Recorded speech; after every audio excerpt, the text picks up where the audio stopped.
दोस्तों नमस्कार, मेरा नाम है डॉक्टर के पांडे और आपका इस चैनल पे बहुत बहुत स्वागत है। दोस्तों आज हम बात करेंगे जेलसीमियम के कुछ मेंटल सिम्टम्स के बारे में। जेलसीमियम के कुछ ऐसे मेंटल सिम्टम जो कि अक्सर पेशेंट के अंदर देखे जाते हैं। अगर आप इन सिम्टम्स का इस्तेमाल करते हैं तो डेफिनेटली आपको जेलसीमियम को पहचानने में काफ़ी मदद मिलेगी। तो आइए दोस्तों शुरू करते हैं। जेलसीमियम के पेशेंट को हमेशा कहा जाता है कि 3 सिम्टम्स बहुत इंपॉर्टेंट होते हैं। पहला होता है डलनेस, दूसरा होता है डिजीनेस और तीसरा है ड्राउजीनेस। डलनेस, डिजीनेस, ड्राउजीनेस ये सिम्टम्स अगर किसी पेशेंट के अंदर पाए जाते हैं तो वहाँ पे जेलसीमियम बहुत ही ज़्यादा यूज़फुल होती है। डलनेस का मतलब क्या होता है? डलनेस का अर्थ यह है कि पेशेंट बहुत ही सुस्त हो, इतना सुस्त कि किसी काम में उसका मन न लगे, बिल्कुल चुपचाप पड़ा रहना चाहता हो, इतनी सुस्ती हो। डिजीनेस मतलब चक्कर खाने वाला, चक्कर आने की प्रवृत्ति हो, इतना वीकनेस हो, इतने सुस्त हो पेशेंट की चक्कर आ रहा हो। और ड्राउजीनेस, तो वैसी कंडीशंस अगर किसी पेशेंट के अंदर में आती है तो वहाँ पे जेलसीमियम बहुत अच्छा काम करती है। इसकी 30 या 20 पोटेंसी को इस्तेमाल करने पे बहुत अच्छे रिजल्ट्स आते हैं। मेंटली पेशेंट बहुत डल फील करता है, किसी भी चीज़ पे अटेंशन नहीं कर पाता है। किसी काम में अगर एक बार उसका फोकस करना चाहे कि किसी काम को मुझे करना है तो उस काम पे फोकस नहीं कर पाता है।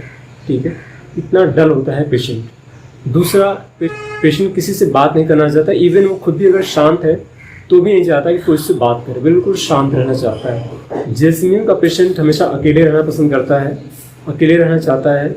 कभी भी वो भीड़ में या लोगों के साथ में जाना पसंद नहीं करता है। उसको नर्वसनेस फील होती है कहीं पे लोगों के साथ में, भीड़ में उन लोगों के साथ मिलने जुलने पर, उनसे बातचीत करने पर हमेशा वो नर्वस फील करता है।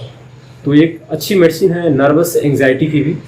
ऐसे पेशेंट जो कि कहीं पे भी अगर उनको जाना होता है भीड़ में, या एग्ज़ाम में जाना है या चर्च जाना है, तो वहाँ पे जाने से पहले पेशेंट को एक नर्वसनेस फील होती है और वो चाहता है कि जा करके फ्रेश होकर के आ जाए उस नर्वसनेस की वजह से। तो वैसी कंडीशन की एक बहुत अच्छी दवा है जेलसीमियम। इसको आप कंपेयर भी कर सकते हैं अर्जेंटम नाइट्रिकम के साथ में। अर्जेंटम नाइट्रिकम में भी ये सिम्टम पाया जाता है।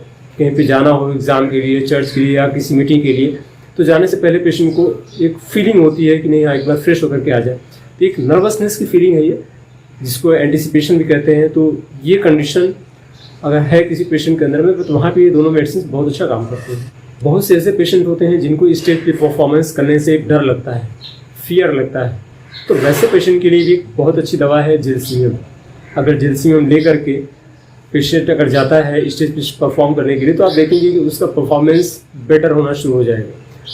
तो ऐसी कंडीशन में इसका इस्तेमाल करने पे बहुत लाभ होता है। जेलसीमियम का पेशेंट मेंटल जो इमोशंस होते हैं उसके प्रति बहुत सचेतन होता है।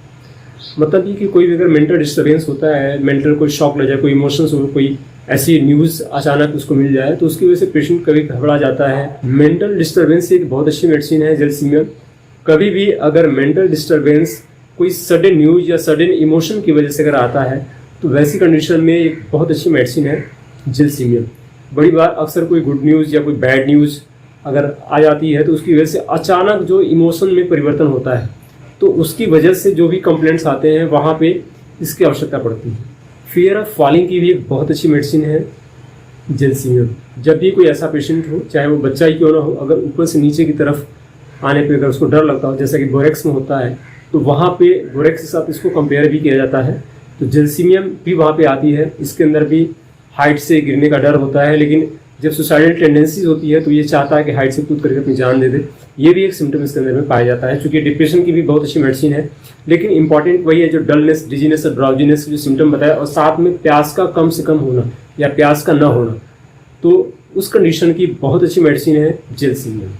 आपने कई बार लोगों को कहते हुए सुना होगा कि अगर किसी को सैडनेस हो गई, कोई शॉकिंग न्यूज़ आ गई, तो उसके बाद में रो लेना चाहिए ताकि सारे इमोशंस निकल जाए।